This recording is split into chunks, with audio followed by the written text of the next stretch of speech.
जाएं, जो जो जो एरिया समुद्र के साथ लगते हैं, गोवा में चले जाएं, केरला में चले जाएं, तमिलनाडु में, कन्याकुमारी में चले जाएं, आपको वहां आप देखेंगे कि लोगों का मुख्य भोजन जो है वो सी फूड है। लॉबस्टर्स खाते हैं वो, अलग अलग तरह की प्रॉन्स खाते हैं वो। अगर आप बेबीलोन की स्टडी करें तो बेबीलोन के लोग जो मेन उनका मीट था, अगर आप फॉरेन में चले जाएं तो लोग खाने को मतलब मीट समझते हैं आज भी। मतलब ये जो हम खाते हैं, जो ये जो पत्ते गोभी, ये उनके लिए सैलेड है, ये उनके लिए एक सैलेड एक ऑप्शन है, खाना नहीं है। हमारे लिए वो खाना है, लेकिन उनके लिए वो सैलेड है। तो बेबीलोन के जो लोग खाते थे वो था हॉर्स मीट, घोड़े का मीट, सुअर का मीट, प्रॉन्स, शेल फिशेस, ये सारी डिशेस आपके सामने आ रही हैं। ये घोड़े, ये प्रॉन्स, ये घोड़े का मीट, ये सुअर का मीट, जितने भी मीट हैं ऐसे जो आज लोग खाते हैं, क्रिश्चियन लोग भी खाते हैं, क्योंकि बाइबल में नए नियम के बाद, प्रार्थना करने के बाद चीजों को शुद्ध कर दिया गया। ये लॉबस्टर्स, ये सारी चीजें बाइबल में मना थी उस समय। पुराने नियम में ऐसी कोई भी चीज तुम नहीं खा सकते थे। अब देखो मेरी तरफ, दानियल को मालूम था कि अगर मैं बोलूंगा कि नहीं मुझे सिर्फ चिकन खा सकता हूं, मैं सिर्फ मटन खा सकता हूं, तो गड़बड़ हो जाएगी। कभी कोई मीट बॉल आ रही है, कभी किसी में कुछ है, उसने फैसला किया कि छोड़ो बात, हमने खाना ही नहीं, हमने मना कर देना है कि हमने मीट ये वाला खाना ही नहीं है। और दूसरी स्टडी बेबीलोन की ये कहती है कि जब वो खाना और दाख मधु, ये दोनों चीजें उनके पास होती थी, तो वो अपने देवताओं को, जिनको वो मानते थे, उनके सामने उनका भोग लगाकर, उनको चढ़ाकर, फिर वो ऐसी रीति के साथ भी उनको खाते थे। तो दानियल को ये दोनों चीजें मालूम थी। उसने मन में ठान लिया। ठानने का मतलब पता क्या होता है कि उसको मालूम था कि मैं अगर ये करूंगा तो परमेश्वर मेरे से प्रसन्न नहीं होगा, परमेश्वर मेरे से खुश नहीं है। मुझे विपरीत परिस्थितियों में भी परमेश्वर के वचन पे चलना होगा, अगर मैं सचमुच प्रभु से प्यार करता हूं तो। आज लोग डालियां उठा के लंबे लंबे हाथ ऐसे तो कर सकते हैं, लेकिन क्या उनकी लाइफ में सचमुच परमेश्वर है? क्या उन्होंने प्रभु का स्वागत अपनी जिंदगियों में किया हुआ या नहीं? अगर नहीं किया हुआ तो डाली चाहे इससे भी बड़ी लेके ऐसे ऐसे कर लो, परमेश्वर के राज्य में उसकी कोई भी वैल्यू नहीं है। अगर आपकी लाइफ में जीसस क्राइस्ट हैं, फिर उसकी वैल्यू है जो आप कर रहे हैं। आमीन। चाहे आप एक दास को ठंडा पानी नहीं पिला रहे, चाहे आप एक डाली क्यों नहीं लेके आ रहे, चाहे आप हालेलुया बोल रहे हैं, फिर सब चीजों का मतलब भी है, सब चीजों का असर भी है, सब चीजें आपके लिए फायदेमंद भी हैं। लेकिन अगर जीसस क्राइस्ट का वचन आपके हृदय में नहीं है, विपरीत परिस्थितियां, वो यंग एज में अपने घर वालों से अलग कर दिए गए। दानियल बोल सकता था कि भाई मैं छोटा सा हूं, राजा को अगर बोलूंगा, राजा के बंदे को, मुझे ये नहीं खाना, मुझे ये नखरे करूंगा, अगला मारेगा, अगला निकाल देगा, मृत्यु दंड दे देगा। लेकिन वचन कहता है कि दानियल ने मन में ठान लिया। एक चीज अब ठान लेते कि नहीं, अब ये काम नहीं करना है, अब ये पाप नहीं करना है, नहीं अब नहीं झुकना शैतान के सामने, नहीं अब व्यभिचार में नहीं जाना है, नहीं मुझे अब ये काम नहीं करना है, नहीं मुझे बपतिस्मा लेना है, नहीं अब मुझे नहीं डरना है, नहीं अब मुझे सुसमाचार देना है, अब मुझे किसी बात की परवाह। ठान लेना। बाइबल कहती है जब उसने मन में ठान लिया कि वो नहीं खाएगा, अगली आयत देखो, स्वर्ग खुला उसके लिए। क्या लिखा? लिखा परमेश्वर ने खोजों के प्रधान के मन में दानियल के प्रति कृपा और दया भर दी। इसको इंग्लिश में है लिखा हुआ? हां लिखा हुआ है, इंग्लिश में पढ़ेंगे अपनी स्क्रीन के ऊपर।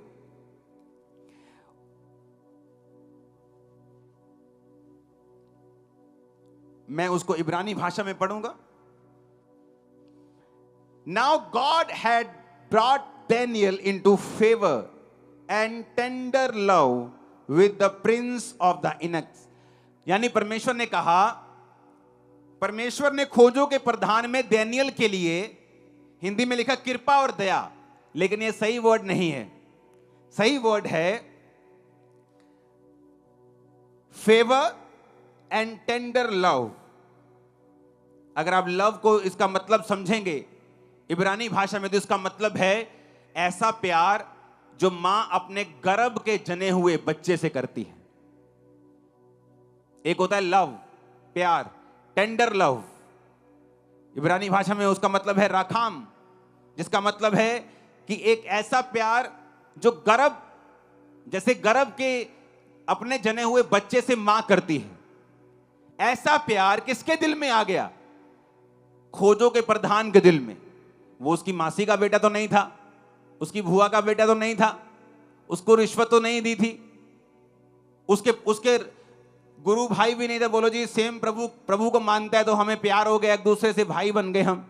उनका देवता भी अलग था, उनका खाना भी अलग था, आपस में दोनों देश दुश्मन भी थे। तो ऐसा क्या हुआ कि परमेश्वर ने एक बड़े ऑफिसर के दिल में दानियेल के लिए प्यार, टेंडर लव और फेवर भर दिया? ऐसा क्या किया दानियेल ने? क्योंकि वचन कहता है, नीति वचन 3, जब हम उसकी 3 आयत को पढ़ते हैं, अगर आप निकाल सकते हैं स्क्रीन पे जल्दी से निकालिए। नीति वचन 3, उसकी 3 आयत को मैं अपनी बाइबल से पढ़ूंगा। कृपा और सच्चाई तुझसे अलग ना होने पाए, वरन उनको अपने गले का हार बनाकर अपनी हृदय रूपी पट्टियों पर लिखना, तो तू परमेश्वर और मनुष्य दोनों का अनुग्रह पाएगा और तू अति बुद्धिमान होगा। परमेश्वर ने कहा, कृपा और सच्चाई तुझसे अलग ना होने पाए, अपने दिल पे लिखना, तू परमेश्वर और मनुष्य दोनों का फेवर पाएगा। कई बार आपका रिश्तेदार एक बड़े पोस्ट पे होता है, लेकिन आपको उसका कोई फायदा नहीं होता। आपके दोस्त बड़ी बड़ी पोस्ट पे होते हैं, आपको उसका कोई फायदा नहीं होता। आप अपने पॉलिटिकल कैरियर में होते हैं, आपसे कम बुद्धिमान आपसे आगे निकल जाते हैं, लेकिन जिन्होंने फेवर करना होता है आपकी पार्टी वालों ने, वो आप पर फेवर नहीं करते। आप सोचते हैं ऐसा क्यों हुआ? ऐसा इसलिए हुआ क्योंकि कृपा और सच्चाई मनुष्य से अलग हो चुके हैं। परमेश्वर ने कहा, कृपा और सच्चाई अगर अलग नहीं होंगे तो दानियेल की तरह मेरी बात सुनेगा, नुकसान हो, फायदा हो, जीवन आए, मौत आए, तो मेरे वचन से हटेगा नहीं। तो मैं टेंडर लव, मैं फेवर, मैं अनुग्रह अपने से भी और मनुष्यों से भी तुझे दिलवाऊंगा और जबरदस्ती दिलवाऊंगा। हालेलुया। और बाइबल कहती है परमेश्वर के वचन पूरे हुए और दानियेल के प्रति उसमें दया भर गई, टेंडर लव आ गया। जैसे मां अपने बच्चे को प्यार करती है, उस तरह का प्रेम वो दानियेल से करने लगा। दानियेल ने कहा, मुझे ये खाना मत दे, मैं अपवित्र हो जाऊंगा, मुझे साग पात दे। अगर आप बेबीलोन की स्टडी करें तो उन दिनों में साग पात, जो आप सरसों का साग खाते हैं, उसको नहीं कहा गया। साग पात का मतलब है वेजिटेबल्स, सब्जियां, दालें, वेजिटेरियन फूड। उसने कहा मुझे दे दे, क्योंकि मेरा तुम्हारे साथ मिलता नहीं है, तो मुझे वेजिटेरियन फूड दे। उसने कहा नहीं, तुझे वेजी फूड दूंगा तो तुझे में प्रोटीन की कमी हो जाएगी, प्रोटीन की कमी हो जाएगी तो तेरे चेहरे पे वो चिकनाहट नहीं होगी, तू चमकदार नहीं होगा, सुंदर नहीं होगा, राजा तुझे देख लेगा तो मेरी शामत आ जाएगी। उसने कहा ऐसा करते हैं, 10 दिन तक तू मुझे यही वेजिटेरियन फूड दे और बाकी लोगों को, बच्चों को तू जो देना है दे। 10 दिन के बाद हमारे चेहरे, हमारे शरीर जांचे जाएं, अगर चिकने निकले, सुंदर निकले तो हमें फिर यही देना। और वचन कहता है कि 10 दिन के बाद जब वो जांचे गए, दानियेल और उसके 3 साथियों के चेहरे दूसरों से कहीं अधिक चमकदार, चिकने और अधिक सुंदर और अधिक हेल्थी थे उन तीनों से, उन सभी से जो उनके साथ थे। हालेलुया। कैसे हुआ? जब दानियेल ने वचन को समझा। अब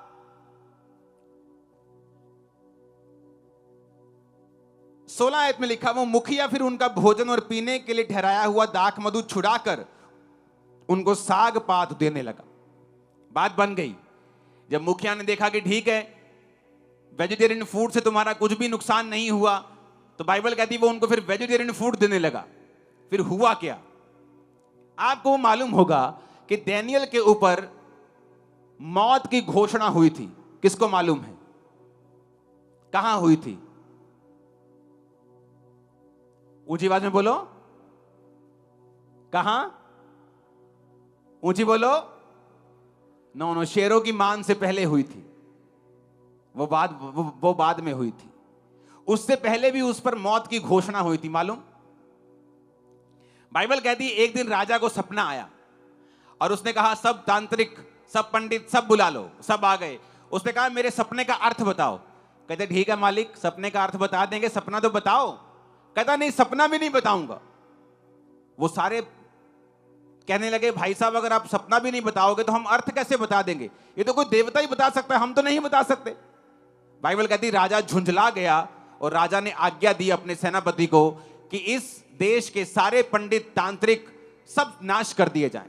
जब आज्ञा निकल गई तो बाइबल कहती है लोग दानियेल को और उसके 3 साथियों को शद्रक मेशक अबेदनगो को ढूंढने लगे कि वो भी उसी ग्रुप में थे, स्पिरिचुअल ग्रुप में, तो वो भी नाश किए जाएं।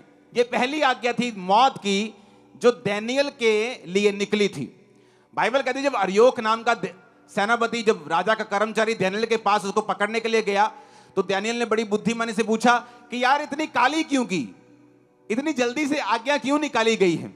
उसने कहा कि ऐसे ऐसे कोई भी राजा के स्वप्न का मतलब नहीं समझा सका, तो राजा ने आज्ञा दी सब ये बेकार है, सारे पंडित तांत्रिक सब मार दो। उसने कहा ठीक है, कल एक समय नियुक्त करो, मैं राजा के पास आऊंगा और मैं उसके स्वप्न का अर्थ मैं बताऊंगा। दानियेल घर पे गया, तीनों साथियों को बोला, शद्रक मेशक अबेदनगो को, कि ऐसे ऐसे राजा ने आज्ञा निकाली है, तो हम तीनों भी चारों भी साथ में मरेंगे, तुम प्रार्थना करो कि परमेश्वर अपने भेदों को दे। और बाइबल कहती है रात को परमेश्वर ने सपने में दानियेल को सारा सपना बताया जो राजा को आया था। हुआ कैसे? क्या यह इमरजेंसी घटना थी? क्या एकदम से एक इमरजेंसी हुई और दानियेल ने प्रार्थना की और सडनली उसका गिफ्ट काम करना शुरू कर गया? ऐसा नहीं था। यह घटना तब हुई, यह गिफ्ट तब काम कर रहा था जब दानियेल उस खाने को मना कर रहा था। क्योंकि 17 आयत में लिखा है, जब मुखिया ने उनका भोजन छुड़ा दिया, 17 आयत में लिखा, परमेश्वर ने उन चारों जवानों को सब प्रकार की विद्याओं में बुद्धिमानी और प्रवीणता दी और दानियेल सब प्रकार के दर्शन और स्वप्न के अर्थ का ज्ञानी हो गया। हालेलुया, जोर से हालेलुया बोलो, खड़कने वाला जरा। कब कब कब हुआ ऐसा? जब भी, मेरी बात कान खोलकर सुनना, जब भी तुम अपने स्वाद, अपने जीवन, अपनी इच्छाओं, अपनी अभिलाषाओं को मार दोगे, कुछ ऐसा पैदा होगा जो फ्यूचर में तुम्हें जीवन देगा। मैं आपको सच कह रहा हूं। वो गिफ्ट जो दानियेल के पास था राजा का स्वप्न बताने का, जब वो राजा के सामने गया, राजा ने कहा बता चल। उसने कहा राजा तूने एक मूर्ति देखी है जिसका सिर सोने का है, छाती और भुजाएं चांदी की हैं, पेट और जांघ पट पीतल के हैं, टांगे नीचे वाली लोहे की हैं, पांव उंगलियां लोहे और मिट्टी की हैं। और उसने अर्थ समझाया और राजा दानियेल के सामने दंडवत कर गया, सिर झुका दिया और कहा कि सचमुच परमेश्वर तुम्हारे बीच में है। हुआ कैसे? लोगों को यह बात मालूम नहीं। क्रिश्चियनिटी की शुरुआत तुम्हारी लाइफ में होती है जिस दिन तुम अपनी जीभ के ऊपर, अभिलाषाओं के ऊपर, आंखों के ऊपर कब्जा करना सीख लेते हो। जिस दिन तुम सीख लोगे, फ्यूचर में जो चीज तुम्हें सेव करने वाली है वो आज से परमेश्वर तुम्हारी लाइफ में देना शुरू कर देगा। इमेजिन करो दानियेल डर जाता या स्वाद में बहक जाता। वो सभी खाने की डिशेस पूरी दिखाओ स्क्रीन के ऊपर, चारों डब्बियों में, 4 डब्बियां बना लो इसकी। आप इमेजिन करो आपके सामने, आपने रोज आपके सामने मेथी आ रही है, मेथी आलू कोड़े कोड़े, और आपके सामने 4-5 लोग रोज अलग अलग तरह की फाइन डिशेस खा रहे हैं। आप सोच रहे हो यार चंगा मैं मसीह आ गया, मेरा तो सारा काम ही खराब हो गया। खा मेथी रहे हैं, देख उसके चिकन रहे हैं और पानी निकल रहा है मुंह से कि यार मर गए, भूख लगी है, क्या करें? चलो हमारी मजबूरी है, हमने कौन सा खुद कहा है, हमें तो खाना ही पड़ेगा, हम किसी के पास अधीन हैं, हम तो किसी के गुलाम हैं। वो रोज उनको खाता हुआ देखता था पर अपनी जीभ के ऊपर काबू किया। प्रॉब्लम यह है कि आपकी लाइफ में आपने जीसस का स्वागत नहीं किया हुआ। अगर किया होता, जब आप मोबाइल चला रहे हैं और फेसबुक चला रहे हैं और एक नंगी औरत आपके सामने आती है, आप उसको स्किप कर देंगे, क्योंकि आपको मालूम है आपकी आंखों पर के कंट्रोल के बाद कुछ पैदा होगा जो स्पिरिचुअल होगा, जो लाइफ सेविंग होगा, जो फ्यूचर में आपकी महिमा करेगा। प्रॉब्लम क्या है? सोचो अगर डैनियल खाता रहता तब तो उसे कुछ नहीं होता, वो मरता थोड़ी, बल्कि राजा उसको अपने काम देता, उसको वो सीखा हुआ था। लेकिन जिस दिन ये आज्ञा निकली कि अगर तुम में से कोई भी मेरे सपने का अर्थ नहीं बता पाएगा, भाई साहब मैं गारंटी देता हूं डैनियल उस दिन मर जाता, चाहे ये घटना 15 साल बाद की है, चाहे 20 साल बाद की है। क्योंकि डैनियल को परमेश्वर स्वप्नों का, अर्थों का ज्ञानी नहीं बनाता। क्यों नहीं बनाता? क्योंकि डैनियल स्पिरिचुअल नहीं था। परमेश्वर उसको क्यों दर्शन देगा? अब परमेश्वर, आप बोलेंगे कि अगर मैं स्पिरिचुअल हूं तो क्या परमेश्वर मुझे भी स्वप्न बताएगा, ज्ञान देगा, दर्शन देगा? नहीं। हर एक व्यक्ति की कॉलिंग अलग है। परमेश्वर को मालूम था आने वाले समय में मैं राजा को दर्शन दूंगा, मैं राजा को सपना दूंगा, वो सपने का अर्थ किसी को मालूम नहीं होगा, डैनियल को मैं बताऊंगा, और इस वजह से डैनियल और उसका साथी ऊंचे किए जाएंगे, उनका पद ऊंचा किया जाएगा। तो ये परमेश्वर की मर्जी थी कि वो डैनियल को वो देगा जो उसके फ्यूचर में उसके लिए लाभदायक है और उसको बचाने वाला है।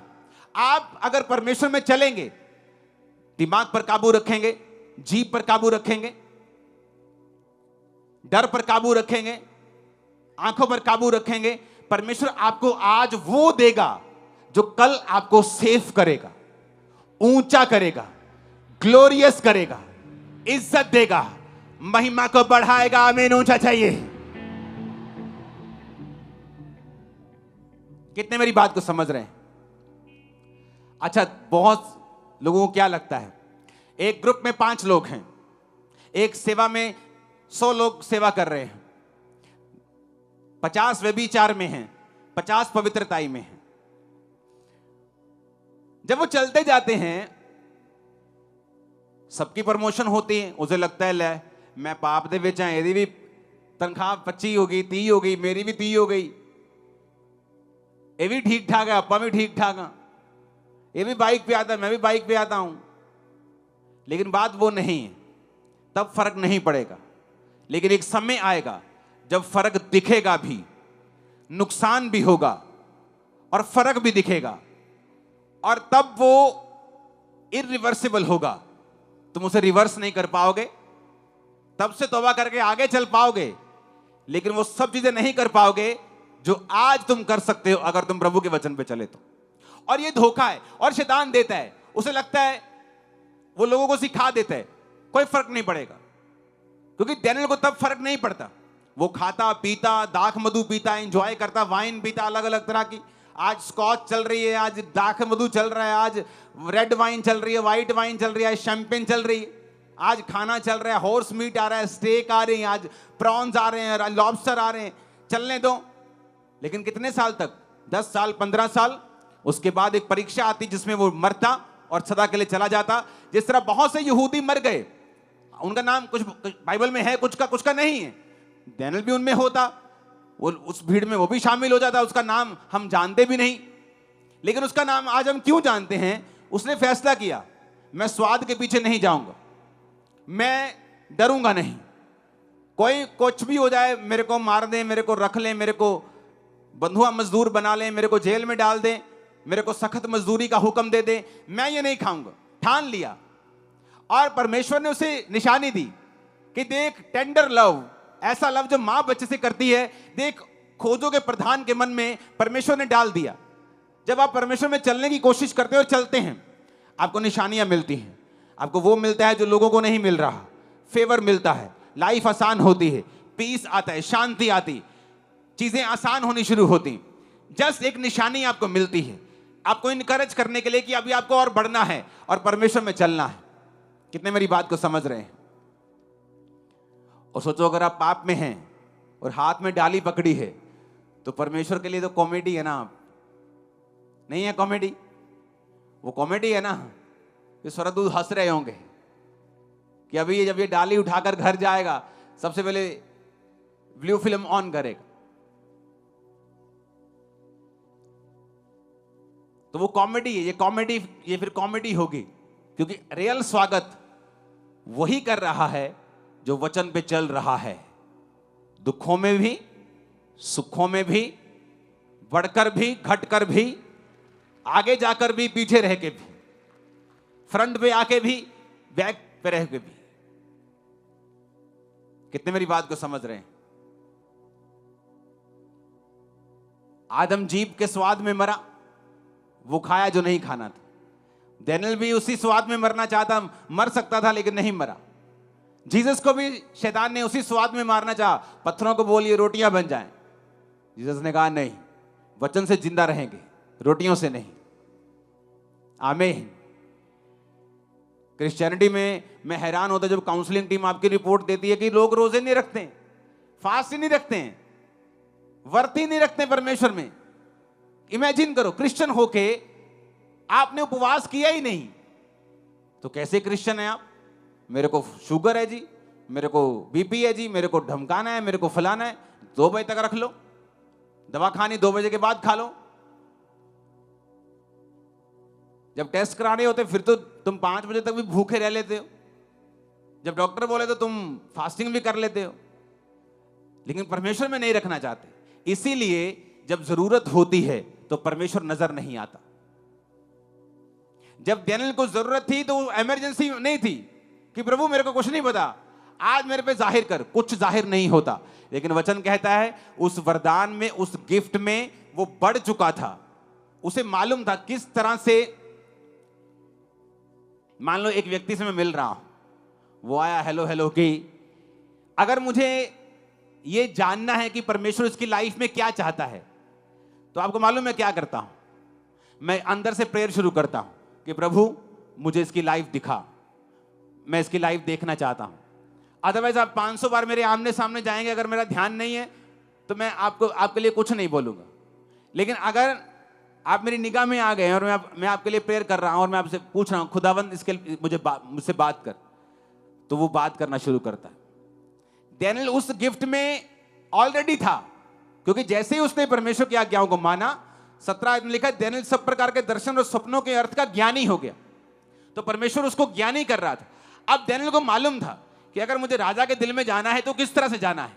वो प्रेयर करके वो सोया, उसे मालूम था कि वो उस गिफ्ट को यूज करने का आदी हो गया था। उसे मालूम था कि मैं इसमें जा सकता हूं। कितने मेरी बात को समझ रहे हैं? हालेलुया। आपने गाड़ी सीखी नहीं, आप शराब पीते रहे, आप इंजॉय करते रहे, और सडनली किसी ने आपको 6 लेन जहां जाती है, हजारों गाड़ियां चल रही हैं, ट्रक चल रहे हैं, आपको गाड़ी के स्टीयरिंग में बिठा दिया। आप जितना मर्जी कर लें प्रभु प्रभु, आप बचने वाले नहीं, क्योंकि प्रभु ने आपको पहले मौका दिया था सीखने का। लेकिन अगर आपको परमेश्वर ने सिखाया हुआ है गाड़ी को, और सडनली एकदम से आपको रोड के बीच में कोई स्टीयरिंग पकड़ा दे, आप बाय ग्रेस फिर भी चला लेंगे और बच जाएंगे। कितने मेरी बात समझ रहे हैं? तो वो चलाना सीखता था, चलाना आ गया था, चाहे बड़ी गाड़ी नहीं चलाई थी, लेकिन उसको मालूम था मुझे कैसे किधर जाना है। और जब जरूरत हुई तो उसने कहा प्रार्थना करो आज रात कि मैं उस गिफ्ट में जाऊं और परमेश्वर मुझे इस्तेमाल करे और अपने वरदान को मुझ पे, अपनी इच्छाओं को मुझ पे जाहिर करता हुआ राजा के दिल को बताए। और ऐसा हुआ। लेकिन उस बड़े वरदान की शुरुआत कहां हुई? जीभ के स्वाद और डर से मुक्ति पाने के लिए। मैं नहीं डरूंगा, राजा का भोजन नहीं खाऊंगा, ये टेस्टी लगे, अपीलिंग लगे, सुंदर लगे, शरीर के लिए अच्छा लगे कि चलो शरीर होगा तो सेवा करेंगे, खाओ चलो कोई बात नहीं, मीट तो मीट ही है। कोई बहाना नहीं लगाया। और वचन कहता है परमेश्वर ने उसे फेवर दिया, मनुष्यों का भी दिया, अपना भी दिया।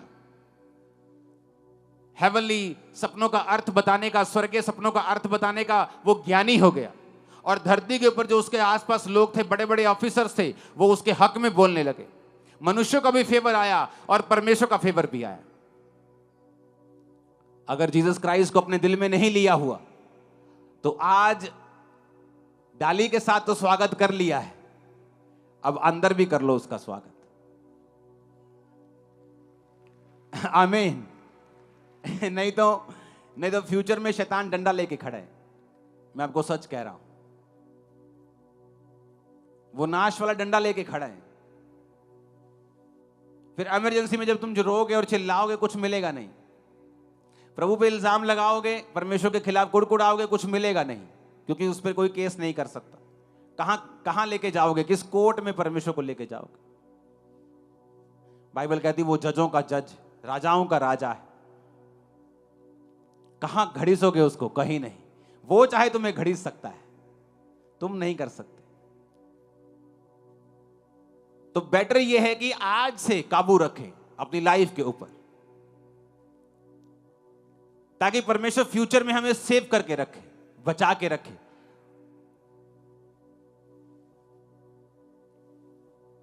दाऊद ने गोलियत को मारा, मारा कि नहीं मारा? किसने कहा मारा? अरे कॉन्फिडेंस रखो, मारा।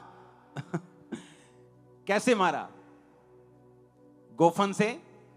कब चलाना सीखा गोफन? जब वो बिल्कुल छोटा था।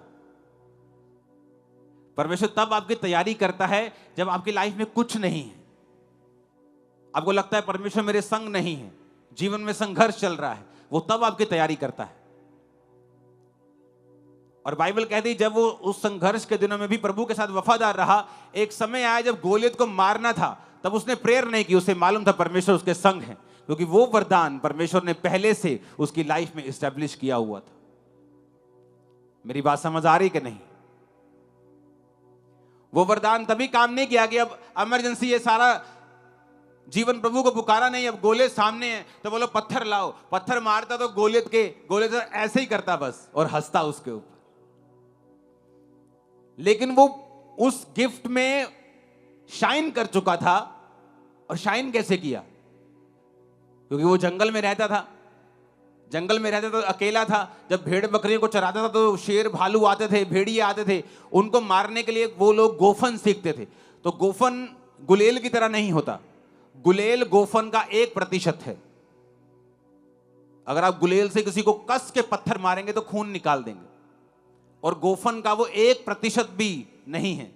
जो गोफन होता था वो इतना जोर से बजता था कि अगर पत्थर को पत्थर पे मारो तो उसमें भी निशान पड़ जाता था। तो अगर पत्थर किसी भी ऐसा पड़ता था तो उसकी पूरी बॉडी हिला देता था वो, और जानवर भाग जाते थे। अब सवाल यह पैदा होता है कि दाऊद जंगल में कर क्या रहा था? क्योंकि वचन कहता है कि दाऊद के भाई दाऊद से नफरत करते थे।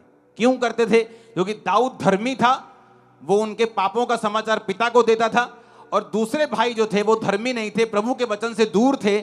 इसलिए शमूएल जब मसा करने के लिए उनको आया था तो परमेश्वर ने कहा था नहीं, ये भी अयोग्य है, ये भी फेल है, ये भी फेल है, हाँ दाऊद को मसा कर। इसका मतलब प्रभु ने दाऊद को परखा था। जो धर्मी होता है कई बार वो सबके साथ मिलके नहीं रह पाता, तो उसके जंगल में जाने की शुरुआत तब से हुई जब वो प्रभु को मानने लगा और पाप से दूर रहने लगा। इसलिए उसकी भाइयों के साथ बनती नहीं थी। जब भाइयों के साथ घर में कलेश रहता था तो बाप बोलता है छोड़ो यार लड़ाई झगड़ा, इसको भेजो, ये ले भेड़ बकरे, चल भाग जा यहां से, चल बाहर काम करेगा, कीड़ा मुंडा का रोन लड़दा, और उनको चल यार तू राशन ले आ, चल तू मासी नु मिलिया, आप मासी नु दे आ, चल 2 दिन दी। उसको बाहर ही भेजते रहते थे, ये घर में रही ना ये कलेशी इंसान। हाँ, लेकिन वो कलेश क्यों होता था? क्योंकि दाऊद पाप में नहीं था। जब आप पाप में नहीं होते आपको नफरत आती है उन चीजों से जो लोग करते हैं। और बाइबल कहती है उस वजह से उसका पिता उसको जंगल में रखता था भेड़ बकरे को चराने के लिए। जब वहां भेड़ बकरियां चारता था उसकी जरूरत थी कि अब भेड़ बकरियों को चराना है तो खुद भी बचना है, भेड़ बकरे को बचाना है। गोफन चलाना सीखा। वही गोफन, वही गिफ्ट, वही वरदान गोलियत को मारने का कारण बना। जब गोलियत को मारा, सेवकाई की शुरुआत हुई, वहां से राजा बनने की शुरुआत हुई, वहां से वो राजा बना, वहां पहुंचा जहां कोई नहीं पहुंच सकता। आप मेरी बात समझ रहे कि नहीं? अगर दाऊद भी भाइयों की तरह पापी होता तो कभी वहां नहीं पहुंच पाता। इसलिए वो परवाह नहीं है कि आप जंगल में हैं या दुखों में हैं या सुखों में हैं। परवाह इस बात की करो कि क्या आप आज खुदा के वचन पे वफादारी के साथ चल रहे हैं। अगर आप नहीं चल रहे हैं तो वो वरदान जो फ्यूचर में आपको सेव करने वाला है आपको नहीं मिलेगा। आप खाना पीना जो लोग करते हैं आप करते जाएंगे और आपको लगेगा कि कुछ फर्क नहीं पड़ रहा, लेकिन बहुत बड़ा फर्क पड़ रहा है, जिसे आप पूर्ण नहीं पाएंगे, जिसे आप कंप्लीट नहीं कर पाएंगे, जिसकी आप भरपाई नहीं कर पाएंगे। अपने पड़ोसी को बोलो स्वागत करना है, दिल में, जीवन में, सच में करना है। सिर्फ रीति रिवाजों से नहीं करना है, सच में करना है। एक बार ऊंचा आमीन बोलो। अब तुम ये डिसाइड करो, तुम्हें सांसारिक रिलेशनशिप्स में जाना है। तुम डिसाइड करो, तुम्हें वो देखना है जो मना किया हुआ है। तुम फैसला करो। तुम देखो, तुम्हें वो जीवन चाहिए जो खुदावंद ने तुम्हारे लिए रखा हुआ है, ग्रेटेस्ट लाइफ, कि आम जीवन चाहिए जो दूसरों की मौत के साथ खुद भी मर जाएगा। जब दूसरे मरेंगे वो मर जाएगा। कितनों को समझ आ रही है? दाऊद को दर्शन नहीं समझाया, दर्शन का ज्ञानी नहीं बनाया, उसको वो दिया जो उसके फ्यूचर में उसको सेव कर सकता था। डैनियल को गोफन चलाना नहीं सिखाया, उसको वो दिया जो उसके फ्यूचर में उसको सेव कर सकता था। जब तुम चलोगे वचन के ऊपर, खुदा तुम्हें वो देगा जो फ्यूचर में तुम्हें सेव करेगा और ऊंचा करेगा।